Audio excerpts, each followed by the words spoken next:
Hey guys, I want to talk about the opposite of addiction, which is not sobriety. The opposite of addiction is connection. And the reason that is true is because addiction is an attachment disorder.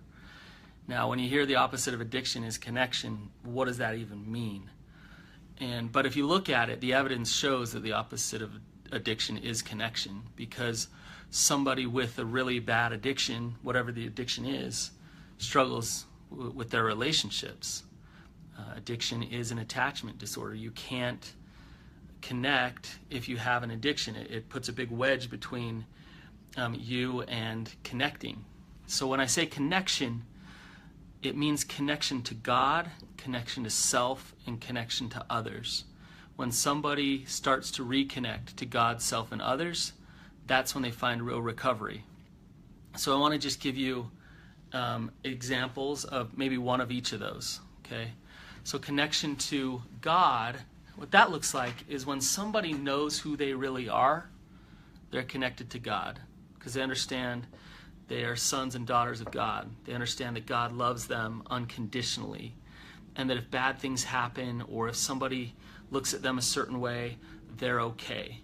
And with that connection to God, they can surrender a lot of the pain in their life, a lot of the suffering, a lot of the struggle, and find purpose in it. So that's connection to God.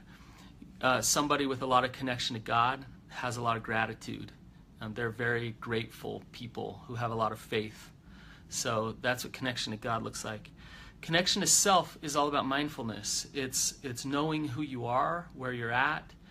You're in tune with your emotions. You can identify your emotions. You understand what they're telling you. You notice your thoughts. So connection to self is self-care. It's taking care. It's doing what you love. It's knowing what does it for you in terms of feeling adventure and all of those things. But being connected to yourself means loving yourself. Lastly, connection to others.